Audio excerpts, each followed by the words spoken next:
I'm life and business coach Samantha Sifring, and this is the Online Business Building Mamas podcast, where you learn how to build a wildly successful business from home while raising kids.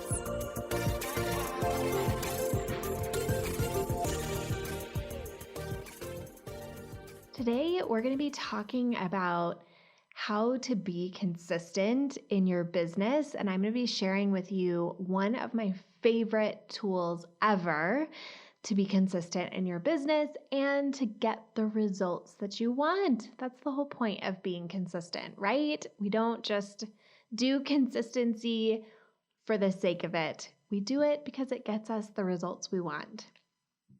First, I wanted to share a couple updates.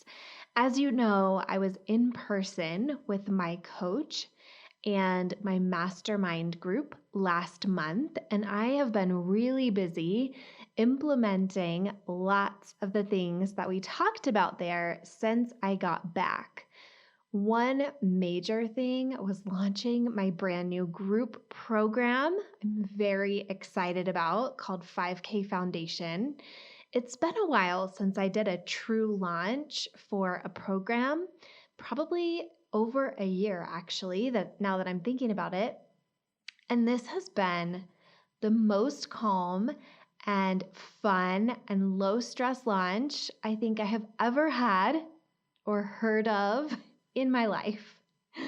I started planning it in December of last year, and I've just taken my time perfecting all of the pieces, all of the elements.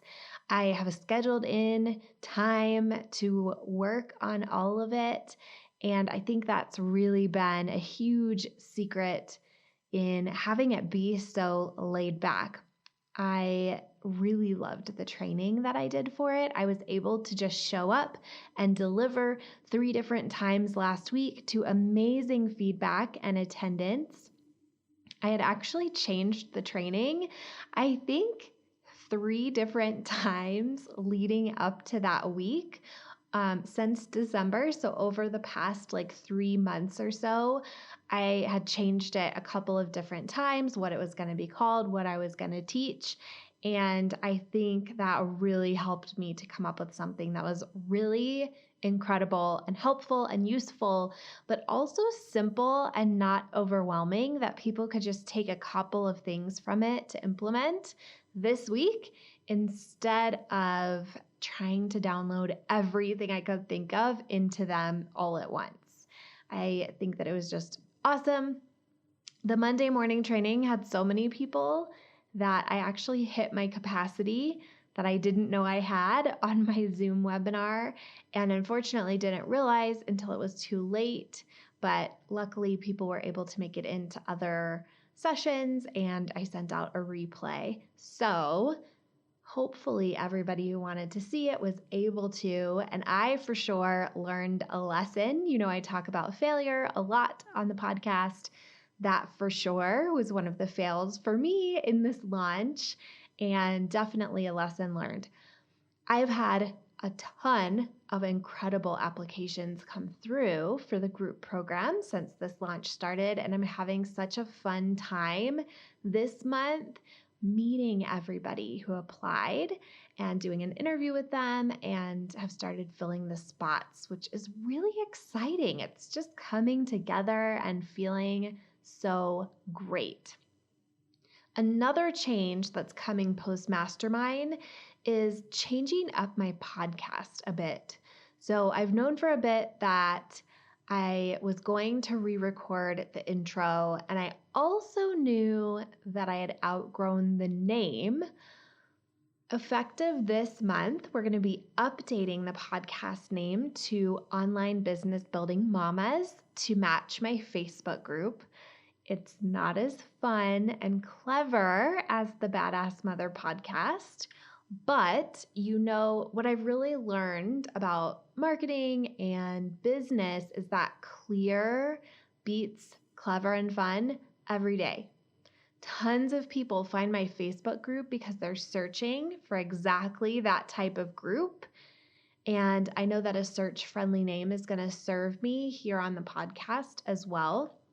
really allowing people to find me here and find this amazing content that I'm putting out every week. So we're entering the transition phase.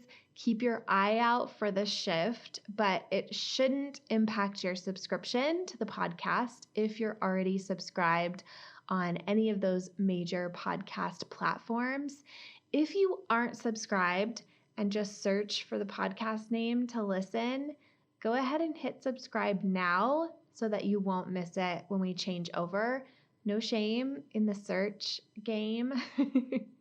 I have a couple podcasts that I do that with. And now that I have said this to you, I'm going to go and subscribe to them because I just realized if they changed their name, how would I even find them? I don't know. I don't think I could. So let's all go and subscribe. If you are one of those people like me who sometimes has podcasts where you just search the name. All right, let's get into today's topic. A lot of you tell me that you struggle with consistency in your business. There is one reason why. The reason is you're using the wrong fuel. Taking inconsistent action in your business shows that you're fueling yourself with inspiration and motivation and excitement. And fueling up like this is like trying to take a cross-country road trip in an electric car. You have to stop and plug yourself in and recharge a lot. To go the distance in your business and take consistent action long enough to actually build momentum, you need to fuel with something that is longer lasting. That is belief and commitment. On today's episode, I'm sharing my favorite tool to keep fueling your consistent action and belief in your business no matter how you feel. I credit this one tool with helping me reach my first 30K month in business. The tool is the belief scale. Full disclosure, I learned this tool from my amazing coach, Stacey Bayman, but I have received so many requests from all of you for me to teach it and really share how I use it to journal on a regular basis. And so I wanted to take an episode to share it with you here on the podcast. I highly recommend that you use this tool every single day. When I do that, I get the biggest results and growth. I typically like to do this as my journaling exercise first thing in my workday, not when I first wake up, but when I first sit down to my desk to work for the day. On weekends and when I'm traveling, I would often do this before bed in the past, sometimes just whenever I can grab a little bit of time, but I think it's important to continue doing on weekends and on days that you're traveling and not working, just to keep this mental work going, not letting your brain be unsupervised for too long. So first step, you want to set a goal. I love doing this at the beginning of the month. So for instance, in October 2019, I had the goal to make $25,000 in cash from new business in 30 days. This was given to me by my coach. You'll take your goal and write it and the date at the top of your page or in the notes section of your phone. That totally works as well. So I'd write down 25K in 30 days. I would often write down which day it was as well, like the date. And sometimes I'd write how many days were left and how much money was left. For example, 18K in 9 days is sometimes the way that I would format it. Then you'll ask yourself this question: how committed am I to reaching this goal on a scale of 1 to 10? You'll write the first number that comes to mind. It doesn't have to be perfect or right. I always think there's a reason that number came to mind. Just write it down. Don't second guess it. Don't get in a bunch of drama trying to find the right number. Just the first one that comes to mind. And then you'll ask yourself why and write all the reasons that you are at that number. So in this case, it's going to be all the reasons that you're reluctant to commit to the goal. I'll tell you that it's very normal for a brain to resist committing to a goal, especially if it thinks the goal is impossible. My brain usually offers up things like, I shouldn't commit because I can't guarantee that I can do it. It's okay to have thoughts like that. Just let all of them come out onto the paper. Once you've got those out, I usually give myself about half a page for those. I will ask myself what I would need to think to commit. So ask yourself, what do you need to think to commit? I really encourage you to write out your thoughts about what you would need to think to commit until you actually feel like a 10. I think this is the most important part of any journaling exercise, that you actually have an emotional shift and feel differently than when you started. If you don't feel different, you didn't write enough. Journaling isn't magic, and you can't half-ass it. You have to sit there with your whole ass until you become someone different.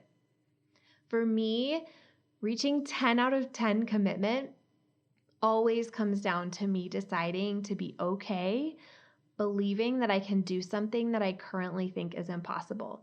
Sometimes it feels like an experiment, and that's okay. A lot of times I think I'm willing to experiment with my thoughts and my beliefs and see what happens. One of my most powerful thoughts from committing to the challenge in October was, I have everything to gain from committing and nothing to gain from doubting. That one really carried me through as well. I typically spend the first 2 to 3 days of a new goal using the commitment scale, and then I will shift to the confidence scale. I want everyone to know, by the way, that I'm rarely a 10 out of 10 in confidence. So if you are, you're most likely lying to yourself. Or you picked a goal that you knew you could do, in which case, why did you pick it? And why are you spending your time doing thought work about it? Do the thought work on areas where you are growing. Sometimes our growth isn't in the amount of money that we are trying to make, but in something else. So be sure for your growth that you're using your journal time for something meaningful. An example of this is that so far this year, I haven't been setting revenue goals each month. I've just been monitoring myself to see if I'm on track with my annual goal. And I've been using my journaling time to really get my thoughts in the right place about my group program launch. Both like how it's going to go, my thoughts about it, the numbers that I want from it, those types of things instead of just a number for the month. Okay, so you've established your commitment. You're sitting down to do your confidence work now. You'll write the goal just like you did before. And then you'll ask on the scale of 1 to 10, how confident am I that I will reach this goal? And then you're going to list why. Here are some from my October challenge. This is 7 days before the end of the 30-day period. And this is when I still had 18,000 to make. And I was a 1 out of 10, not a 10 out of 10, a 1 out of 10, 18K in 7 days. I was thinking this, it's not going to happen. I don't have enough consults on the books. People don't want to pay in full. I didn't build this up enough. Maybe my business is falling apart. I'm not good enough. I'm going to run out of money. I've messed up a lot of consults with people who are interested. From there, you're going to ask, what do I need to think to be a 10? I asked myself that question, and these are my answers from that same day that I was a 1 out of 10. People who work with me get results, so everyone should want to work with me. Old clients could come back. This client could renew. Previous no's could come back as a yes. There are so many options for how this could happen. There are a lot of ways that this could come. Sometimes clients are created in a day. Taking care of my brain is my number one priority. not figuring out how this could happen. I'm going to focus on giving $18,000 of value this week. I'm going all in with quality, not just checking it off my list and only focusing on people who are ready and are a yes. That was kind of talking about my content in my Facebook group. Can you tell the emotional shift in me that day? This literally took me 15 minutes or less, and everything changed for me. 2 days later, I was a 5 out of 10. 2 days after that, I was a 7 out of 10, and that was the day I finished hitting the goal. I had 2,000 left to make that last day, and I did it. I made over 18,000 that week, and at the end of that week, my husband lost his job. At that point, I hit reset on another 30 days for myself, and I used the same tool to make 27,000 the next month to prove to myself that I could do this and that I could make enough to keep him at home. The month after that, I made 50,000, and I truly believe I wouldn't have even gone there without learning how to use this tool in October. What you need to know about this tool is that it isn't magic. You absolutely have to remember to do it every single day, just like I described, and to sit and write your 10 out of 10 thoughts until you're feeling like a 10. Remember, what you're actually doing is fueling yourself up to take consistent action from a place of high belief. We don't use this work to sit on the couch and wait for dollars to roll in.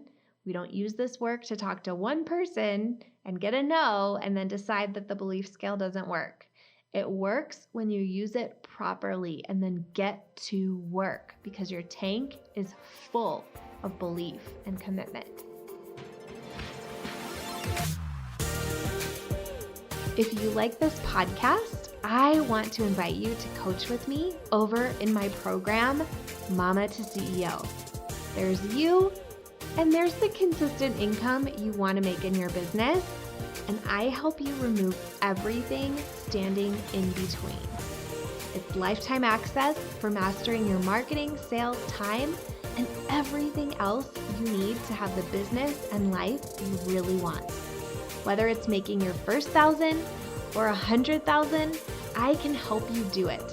To join, go to mamatoceo.com, mamatoceo.com.